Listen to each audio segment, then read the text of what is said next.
అయిపోయింది.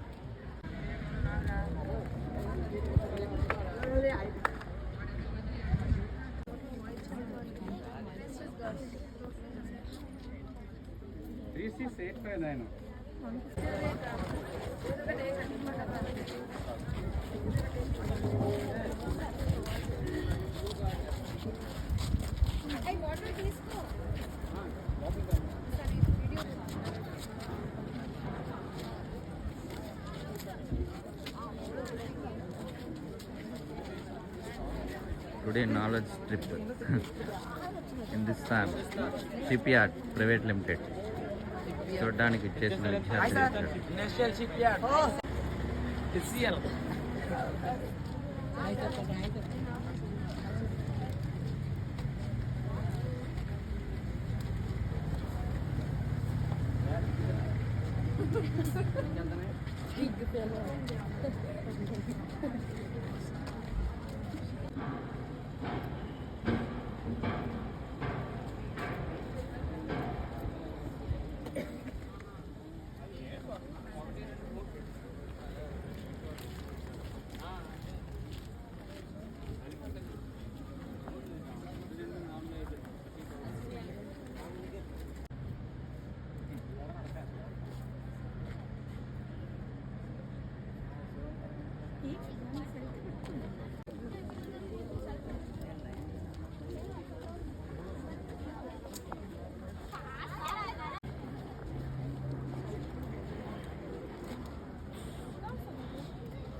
వస్తా సేమా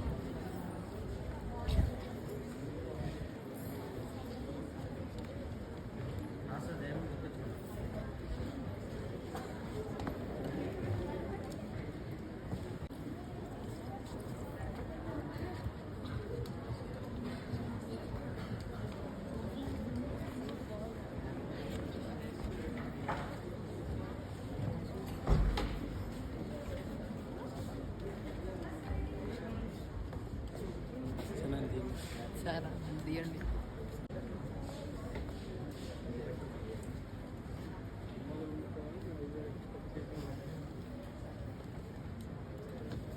అదే కదా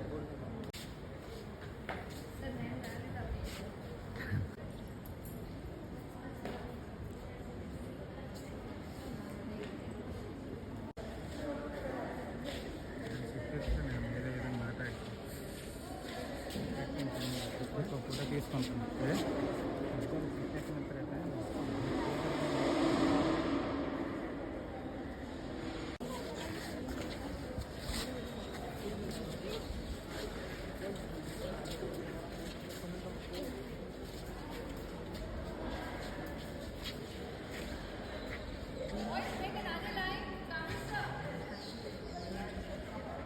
షిప్యార్డ్ మెటీరియల్ తయారు చేస్తుంది.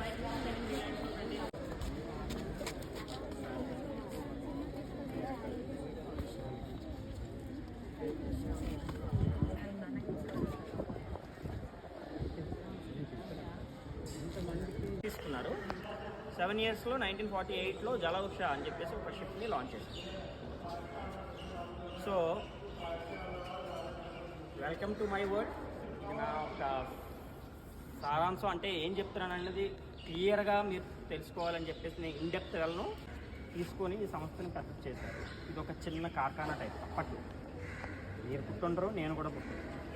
1941 ఐ మీన్ 1941లో 21st June 1941లో ఈ యొక్క సంస్థని స్టెప్పింగ్ స్టోన్ తెలుసు కదా ప్లే చేసింది. ఓకే ఓకే సో ఇది ఒక ప్రైవేట్ కంపెనీ. యాక్చువల్లీ ఇది ఒక ప్రైవేట్ కంపెనీ అంటే మీలాగే ఒక ముగ్గురు స్థాపించారు ఈ యొక్క supervisor to her shop plant maintenance department. Usually I deal with this all the machinery. This machinery is really for hydraulic system. Based on the hydraulic system, these machinery is going to work. So main motto ఉంటుంది ఒక machine. So క్యాప్టివేటర్తో magnetise డిమ్యాగ్నటైజ్ system తెలుసా? అయస్కాంతం ఎలా పనిచేస్తుంది మీకు తెలుసా? So అయస్కాంతాన్ని iron పెడితే ఏమవుతుంది? అతుక్కుంటుంది. సో ఇక్కడంతా కూడా మ్యాగ్నటైజ్ డిమ్యాగ్నటైజ్ సిస్టమ్ అంతా కూడా. సో క్రెయిన్స్ అన్నీ కూడా మీ పైన ఉన్నవన్నీ EO2 cranes. EO2 electrical operated over head transverse cranes ఇవన్నీ కూడా. సో ఆ క్రెయిన్స్ ద్వారా ప్లేట్లు అనేది ఈ బరువు అయిన ప్లేట్లు మనం మోయలేం కదా, ఈ పెద్ద పెద్ద ప్లేట్లు. సో క్రెయిన్స్ ద్వారా లిఫ్ట్ చేస్తాం. సో ఆ ప్లేట్స్ అన్నీ కూడా క్యాప్టివేటర్ అనేది ఒక మిషన్ పెట్టాము. ఆ క్యాప్టివేటర్కి మ్యాగ్నటైజ్ డిమ్యాగ్నటైజ్ సిస్టమ్ ఉంది. సో అవన్నీ కూడా లిఫ్ట్ చేసి ఏం చేస్తుంది అంటే ఒక ప్రాసెస్ స్టార్ట్ చేస్తాం. తుప్పు పట్టేసి ఉంటాయి కదా, మరి ఎప్పుడో పెట్టిన ప్లేట్లు ఆర్డర్ ఎప్పుడో వస్తుంది. ఈ లోపల తుప్పు పట్టచ్చు, అందుమైన ఇసుక ఆకులు ఇవన్నీ చెత్త చెదరం అన్నీ కూడా పెరిగిపోతాయి. సో అవన్నీ కూడా ప్రాసెస్ చేయడానికి పెయింట్ వేస్తాం. ఫస్ట్ ఏం చేస్తాము? ఫస్ట్ పెయింట్ వేస్తాం. సో ఆ పెయింట్ వేయడానికి ఒక ప్రాసెస్ ఉంది. ఫస్ట్ బ్లాస్టింగ్ చేస్తాము. హైడ్రో లెవెలర్ అన్నది ఒక ఎక్విప్మెంట్ పెట్టాము, రైట్. సో ప్లేట్ అంతా తీసుకొచ్చి ఏం చేస్తాము? ఆ ప్లేట్ అంతా కూడా స్టీల్ యార్డ్ అని చెప్పేసి అక్కడ మాకు ఒక స్టీల్ కాంప్లెక్స్ ఉంది, ఆ మూలలో ఉంటుంది. దాంట్లో మేము దాచుకుంటాం మొత్తం అంతా కూడా స్టాక్. ఫస్ట్ ఏం చేస్తారు? ఒక పర్సన్ ఆర్డర్ ఇవ్వాలి కదా. మీకు ఏదైనా ఎవరైనా బర్త్డే ఆర్డర్ ఇస్తే ఏం చేస్తారు? కేక్ కానీ లేకపోతే ఏదైనా కేక్ కొనుక్కుంటారు కదండి, ఆర్డర్ ఇవ్వాలి కదా షాప్ వాడికి. సో అలాగే షిప్ తయారు చేయమని కెప్టెన్ కానీ లేకపోతే ఎవరైనా కానీ ఆర్డర్ ఇస్తారు. నాకు ఒక షిప్ కావాలి, నా దగ్గర 2000 కోట్లు ఉన్నాయి, నేను షిప్ తయారు చేయాలనుకుంటున్నాను. నేనేం చేస్తాను? కొన్ని షిప్ యార్డ్స్కి ఇస్తాను. Different types of ship yards మీకు మ్యాప్ పాయింటింగ్లో ఉన్నాయి తెలుసా? మీకు చేశారా సోషల్ స్టడీస్లో? Cochin ship yard, Goa, Mazagon ship yard, Hindustan ship yard, అలా different types of ship yards ఉన్నాయి మన దగ్గర. సో వీళ్ళందరూ చేసే పని ఏంటంటే షిప్లు తయారు చేస్తారు, షిప్ రిపేర్స్ చేస్తారు, బిల్డింగ్ అండ్ రిపేర్. సో ఈ యొక్క హిందుస్థాన్ షిప్ యార్డ్ ఏం చేస్తుందంటే రిపేర్స్ చేస్తుంది, రెట్రోఫిట్ మొత్తం అంతా రీఫిట్టింగ్ చేస్తుంది, సబ్మెరైన్స్ డీల్ చేస్తాము, ట్రక్స్ డీల్ చేస్తాము, కార్గోస్ డీల్ చేస్తాము, షిప్స్ ట్రావెల్ షిప్స్. అండమాన్ నికోబార్కి ఇక్కడ నుంచి షిప్ ఉంది మీకు తెలుసా? అప్పట్లో ఉండేది, ఇప్పుడు మరి పోర్ట్ నుంచి ఉంది. ఆ ఒక ట్రావెలింగ్ షిప్ కూడా ఇక్కడే తయారు చేస్తాము. రీఫిట్టింగ్ అంటే దాని యొక్క చిన్న చిన్న ఏమైనా మరమ్మతులు చేయాలంటే మేము ఇక్కడ చేస్తాం. So different 2 types of docks ఉన్నాయి. ఒకటి బిల్డింగ్ డాక్, ఒకటి వెట్ బేసిన్ అని చెప్పి డ్రై డాక్. 50,000 dead wait. అది ఒక్కొక్క దానికి ఒక్కొక్క వెయిట్ ఉంటుంది. ఎలా పడితే అలా మనం ఒక షిప్ని ఎంత కెపాసిటీ ఉందో అంత కెపాసిటీలో తగినట్టుగా మేము బిల్డ్ చేసాం. So coming to the point of hull shop, అక్కడ ప్లేట్స్ ఉన్నాయి కదా, మేము ప్లేట్స్ తెచ్చుకున్నాం కదా, ఆ ప్లేట్ అంతా ఏం చేస్తాము? కొనుక్కొని స్టోర్ చేసుకుంటాం. ఆర్డర్ వస్తుంది షిప్ తయారు చేయమని చెప్పేసి అప్పుడు ఆ ప్లేట్ని రిమూవ్ చేస్తాం. అక్కడ స్టీల్ యార్డ్ చేస్తారు, హీట్ చేసి బెండ్ చేస్తారు ఏదైనా. సో అప్పట్లో హీట్ చేసి బెండ్ చేసేవారంట మన మొత్తం ప్లేట్ని. హీట్కి ప్లేట్కి తేడా ఏంటి? 5 mm థిక్నెస్ తక్కువలో ఉన్నవన్నీ కూడా బిలోలో ఉన్న థిక్నెస్ అంతా కూడా మందం థిక్నెస్ అంతా కూడా షీట్ అంట. 5 mm పైన ఉన్నవంతా కూడా ప్లేట్ అంటాం. సో ఇంతకుముందు మేము ప్లేట్ వాడేవాం. So MS plate, different types of compensations ఉంటాయి మెటీరియల్లో, అది మీరు తర్వాత ఇంటర్మీడియట్లో తెలుసుకుంటారు. So coming to the point, మేము వాడేది MS ప్లేట్.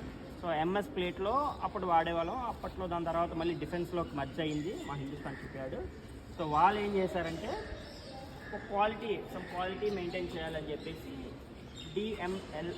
DMRL అని చెప్పేసి ల్యాబొరేటరీ అక్కడ నుంచి ఒక కాంపన్సేషన్ కనుక్కొని కొన్ని సెక్టర్స్ మాత్రమే ఈ యొక్క ప్లేట్ క్వాలిటీ తయారు చేయమని ఆర్డర్స్ ఇచ్చారు. So one of the company is SAIL, Nippon steel రెండో కంపెనీ. అలాగా ఒక 4 సెక్టర్స్కి ఇచ్చారు. ఇక్కడ 3 సెక్టర్స్ 4 సెక్టర్స్కి ఓన్లీ ప్లేట్ తయారు చేయమని, ఈ క్వాలిటీ ప్లేట్ తయారు చేయమని వాళ్ళకి ఒకరికి ఎక్కువ ఇచ్చారు. సో అక్కడ నుంచి DMR ప్లేట్ అనేది మేము తెచ్చుకున్నాం. ఒక క్వాలిటీ, దాని ఒక క్వాలిటీ ఏంటంటే మైక్రాన్ ఎల్లాయిడ్ స్టీల్ మాట, అంటే కరోజన్ రెసిస్టెన్స్ ఎక్కువ ఉండదు ఆ ప్లేట్లో. సో అదొక టైప్ ఆఫ్ స్టీల్. అది మనము కొనుక్కొని ఇతర ఇండస్ట్రీస్ నుంచి సేల్ నుంచి కొనుక్కొని తీసుకొస్తాం, ఇంపోర్ట్ చేసుకుంటాం ఇక్కడ. సో ఇంపోర్ట్ చేసిన ప్లేటే ఇగో మీ పక్కన ఉన్న ప్లేట్. సో జాగ్రత్త అమ్మా, అది స్టార్టింగ్లో ప్లేట్ కొంచెం కట్ అయి ఉంటుంది. So let it be. Safety is the main priority. Me safety మీకోసమే. నేను చెప్తుంది ఏంటంటే ఇక్కడ మీ సేఫ్టీ మీరే చూసుకోవాలి. ఎవరు కూడా మీ పక్కన ఉండరు, స్టాఫ్ ఉంటారు. అంతే తప్పించి ఏం జరిగినా అది మీ మీ ఓన్ రిస్క్, ఓకేనా? సో ఇక్కడ ఏం చేస్తామంటే ఓన్లీ హల్ తయారు చేస్తాం, షిప్ కాదు, హల్ తయారు చేస్తాము. అంటే అస్థిపంజరం, skeleton.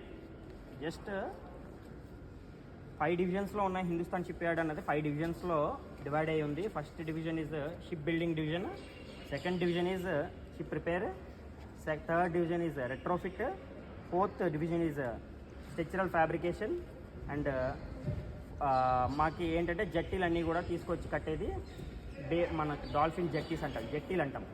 So that is the 5th division. So jetties are going to under 5th division. So ఇది ఈ విధంగా షిప్ యార్డ్ అనేది డివైడ్ అయ్యింది లోపల. సో నెక్స్ట్ నా చిన్నప్పుడు నేను నా చిన్నప్పుడు కాదు, నాకన్నా పుట్టక ముందు ఇలా టోకెన్లు ఇచ్చేవారంట. బంకర్ చూసారా మీరు? వెళ్ళి బంకర్ చూస్తారు, అక్కడ టోకెన్ అనేది ఉంటుంది చూడండి. ఆ టోకెన్ పట్టుకున్నవాడే ఎంప్లాయ్ ఆ రోజు. అప్పట్లో అలా ఉండేది. హీట్ చేసి ఈరోజు కూడా ఇనుముని కత్తులు, ఈ గుణపాలు తయారు చేస్తారు చూసారా? వాళ్ళు ఏమంటారు ఇంగ్లీష్లో? ఏమంటారు కోట్లు ఏమవుతాయి, వెయిట్కి బల్క్ వేస్తారు మొత్తం అంతా కూడా. మీకు లారీలు మీద తీసుకొస్తారు, ఇవన్నీ కూడా మీరు చూస్తారు. సో అవన్నీ కూడా కొంచెం బెండ్ అయి ఉంటాయి. సో ఆ బెండ్స్ ఏమైనా ఉంటే ఆ బెండ్ తీయడానికి హైడ్రోలిల్లర్ అన్న సిస్టము, హైడ్రాలిక్ ప్రెస్, దాన్ని వాడతాం. సో మీకు చపాతీ తయారు చేయడం తెలుసా? సో చపాతీ తయారు చేస్తుంటే ఏం చేస్తారు? It is a human activity. అంటే హైడ్రాలిక్ సిస్టమ్ మనం కూడా యాక్టివిటీ లాగే. ఇంజక్షన్తో క్రైన్ స్లిప్ చూసారా? ఇప్పుడు ఏమన్నా ప్రాజెక్ట్స్కి వెళ్ళినప్పుడు, ఎక్స్పోకి వెళ్ళినప్పుడు చూసారా ఏమైనా? సో అవన్నీ కూడా హైడ్రాలిక్ సిస్టమ్స్. మీకు ముందు తెలుస్తుంది. అంతా కూడా ఆయిల్తో వర్క్ అయ్యే సిస్టమ్ ఇదంతా కూడా.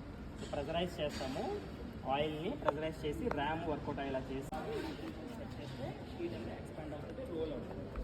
సిస్టమ్ ఎలాగా మనం బెండ్ చేస్తాము, ఎలా కావాలి. షిఫ్ట్ ఎక్కడ చూసుకుంటే వీ షేప్లో చూసుకుంటాం. సో ఆ వీ షేప్ ఎలా చేస్తాం? మేము ఎంఏ షేప్తో పెంచేది, ఇలాంటి పెద్ద మిషనరీ యూజ్ చేసి బెండ్ చేస్తాం. సో ఆ వీ షేప్ అనేది ఉంటుంది. సో నేను ఒక క్వశ్చన్ అడుగుతాను, మీరు చెప్తారా? ₹1 కాయిన్ వెయిట్ ఎంత? చెప్పండి. ప్రతి మీ మీద ఒక గ్రావిటేషన్ ఫోర్స్ తెలుసా మీకు? ప్రతి భూమి మీద ఉన్న ప్రతి ఐటమ్ మీద కూడా గ్రావిటేషన్. సో కింద నుండి షిప్కి కింద బయాన్సీ ఫోర్స్ అనే ఫోర్స్ యాక్ట్ అవుతుంది. పడవ కింద ఉన్నప్పుడు దాని యొక్క కింద నుండి ఆ ఎంతైతే లెంత్ ఉందో అంత లెంత్ కూడా బయాన్సీ ఫోర్స్ అనేది యాక్ట్ అవుతుంది. పై నుండి గ్రావిటేషన్ ఫోర్స్. సో స్టేబుల్గా వెయిట్ అనేది ఉంటుంది ములక్క. So buoyancy force apply. So you can see this activity in యూట్యూబ్లో మీరు చూడండి, షిప్ అసలు ఎలా తేలుతుంది. సో అది ఒక బేసిక్ మన పాయింట్ తెలుసుకోవాలి. సో ఇక్కడికి వస్తే ఈ ప్లేట్ తీసుకున్నాం కదా, అయిపోయింది. హైడ్రోలిల్లర్ బెండ్ తీసి అలా ముందుకు ప్రాసెస్ చేస్తాము. ప్రాసెస్ చేసి బ్లాస్టింగ్ చేస్తాం. ఆవాల గింజలు ఎప్పుడైనా చూసారా? అలా ఆ ఒక సైజు 0.8 మైక్రాన్స్లో ఉన్న ఒక స్టీల్ బాల్ని యూజ్ చేసి మనం ఏం చేస్తామంటే దాని మీద స్ప్రింకిల్ చేస్తాం. మనం అంటే మన చేతితో చేయాలి. పెద్ద మిషనరీ, దానికి ఎక్విప్మెంట్ ఉంటుంది. చాలా హై ప్రెజర్తో, న్యూమెటిక్ ప్రెజర్తో దాన్ని పెనిట్రేట్ చేసినప్పుడు స్కేల్ అంతా కూడా రిమూవ్ అవుతుంది. సో స్కేల్ అంతా అంటే ఫస్ట్ రిమూవ్ అయిపోతుంది. మరి అక్కడ ఎండబెట్టాం కదా మనం, అక్కడ స్టోర్ చేసాము, వర్షం పడింది, కుప్పు పట్టేసిందంతా, అదంతా కూడా రిమూవ్ అయిపోయింది. సో స్కేల్ రిమూవ్ అయిన తర్వాత ఏం చేస్తాము? పెయింటింగ్ వస్తుంది. ప్లేట్ పెయింటింగ్లో మన చేతితో పెయింట్ ఏమో మిషనరీ ఉంది మా దగ్గర, మొత్తం అంతా ఎక్విప్మెంట్. ఆ మిషనరీ కింద మీద కూడా ప్రైమరీ కోట్ అనేది వేస్తాం. సో ఎపాక్సీ, ఇక్కడ వాడే పెయింట్ ఏంటంటే ఎపాక్సీ, షిప్కి వాడే paint epoxy. So different technology పెయింటింగ్లో కూడా ప్రతి ఐటమ్ తీసుకుంటే దానికి 1.25 లక్ష చాలా డెప్త్ వెళ్ళచ్చు. చిన్న బేరింగ్ తీసుకుంటే ఇంత పెద్ద మొత్తం ఉంటుంది bearing. Different types of bearings ఉంటాయి. సో అలాగా ఒక్కొక్క ఏదైనా మీరు యూనివర్స్లో ఏదైనా ఒక అట్మాస్ఫియర్ టెంపరేచర్లో దాన్ని డ్రై చేసిన తర్వాత దాన్ని ఏం చేస్తామంటే ఇలా కన్వేయర్ ద్వారా బయటికి తీసుకొచ్చి ఈ క్రెయిన్ అక్కడ దాకా మూవ్ అవుతుంది. ట్రాక్ ఉంటుంది పైన. సో ఆ క్రెయిన్ మ్యాగ్నటైజ్ చేసి ఈ ప్లేట్ని తీసుకొచ్చి ఈ సిఎన్సీ మిషన్లో పెడతాం. సో సిఎన్సీ మిషన్ అంటే తెలుసా? మనిషి అప్పట్లోనే 10 మందికి కలిపి కటింగ్ మిషన్ ఉంది మా దగ్గర, కట్ చేస్తున్నాడు. తర్వాత చూడండి, ఆ కట్ చేసేవాడంట అప్పట్లో. ఇవన్నీ కట్ చేయడానికి టైం వేస్ట్, ఇదంతా చాలా ఇదవుతుందని చెప్పి పెడతాం ప్లేట్లు. ఆ పెట్టి ఏం చేస్తామంటే డిజైన్ సెక్షన్ అని ఒక డిజైన్ సెక్షన్ ఉంది. ఆ సెక్షన్లో డిజైన్ తయారు చేసి డిజైన్ వస్తుంది. సిఎన్సీ మిషన్ అంటే కంప్యూటరైజ్ ఆపరేటింగ్ సిస్టమ్ మొత్తం అంతా కూడా కంప్యూటరైజ్ చేసి మనిషి అవసరం. ఆపరేటర్ దానికి కోడింగ్ ఇచ్చేసి చాలు, అది వర్క్ చేసుకుంటారు, అదే కట్ చేసుకుంటారు మొత్తం అంతా కూడా. సో డిజైన్ తీసుకొచ్చి దీనికి ఫిట్ చేస్తారు. డిజైన్ చేసిన తర్వాత కట్ చేసుకుని పోయింది మొత్తం ప్లేట్ అంతా. సో కట్ చేసిన తర్వాత మార్కింగ్ చేస్తారు. పర్సన్ ఏం చేస్తారు? మనం రిబ్బడ్ రాడ్స్ చూసారా ఎప్పుడైనా? రిబ్బుడ్ రాడ్స్ అంటే ఊసలు చూసారా కన్స్ట్రక్షన్ టైంలో రిబ్బుడ్ రాడ్స్ అంటారు. సో అవన్నీ కూడా ప్రొఫైల్స్. ఇప్పుడు నేను ప్లేట్లు చెప్పాను కదా, మనం నిలబట్టాలంటే ప్లేట్ మీద ప్లేట్ వేసేయకూడదు కదా, కింద ఏదో ఒకటి ఉండాలి కదా పిల్లర్స్. ఆ పిల్లర్ ప్లేస్లో మేము ఏం చేస్తాం అంటే బల్బ్ హెడ్స్, తర్వాత యాంగిల్స్, ఇవన్నీ కూడా ప్రొఫైల్స్లో వస్తాయి. ఇవన్నీ కూడా మీకు తెలుస్తుంది ఎమ్మెల్యే. సో అవన్నీ కూడా యూజ్ చేస్తాం. అవన్నీ యూజ్ చేసి నిల్చోబెట్టి దాంట్లో రూఫ్ వేస్తాం. అంటే పైన ప్లేట్ వేసి దాని తర్వాత స్టేర్స్ కింద కన్స్ట్రక్షన్. ఇవన్నీ తీసుకెళ్ళి కన్స్ట్రక్షన్ అయిపోయింది, ఇక్కడ అంతా మార్కింగ్ కటింగ్ అయిపోతా ఇక్కడ నుంచి ఫ్యాబ్రికేషన్కి వెళ్తారు. ఫ్యాబ్రికేషన్ కానీ డిఫరెంట్ టైప్స్ ఆఫ్ వెల్డింగ్స్ ఉన్నాయి మన దగ్గర. సో అందులో CO2 welding, arc welding, TIG ఇలా డిఫరెంట్ వెల్డింగ్స్ ఉంటాయి. దాంట్లో CO2 వెల్డింగ్ బెస్ట్ వెల్డింగ్ మేము వాడుతుంది. తెలుస్తుంది, షిప్ కన్స్ట్రక్షన్ అవుతుంది. Different structures.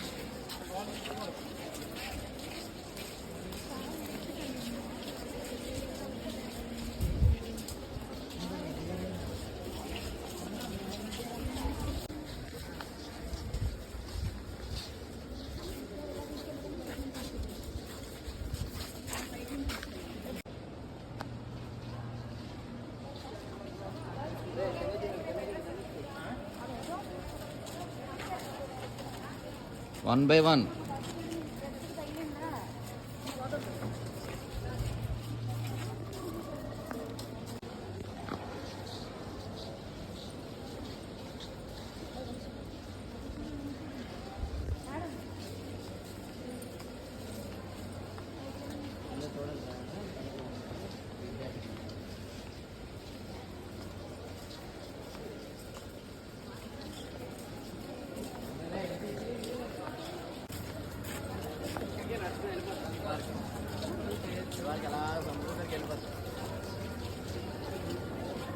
షిప్ యార్డ్ తయారు చేసే ఫ్యాక్టరీ.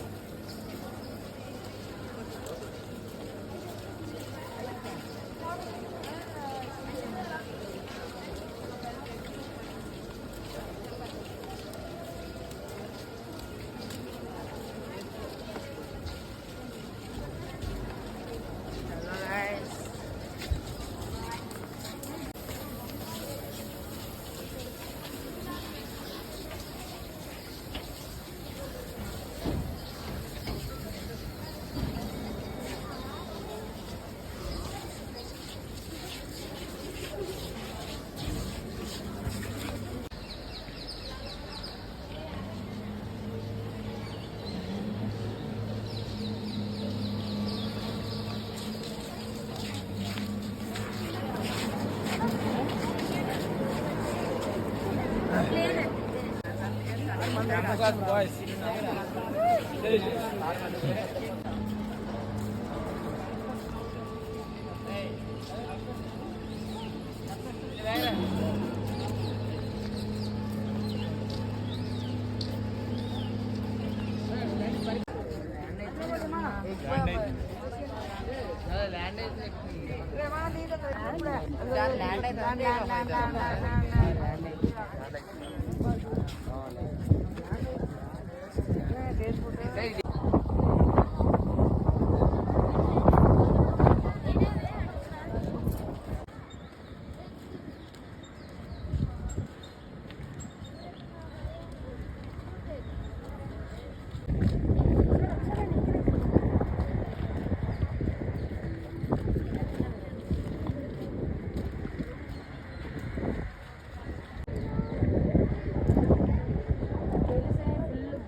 कैमरामैन है पण काम है सर 10th class boys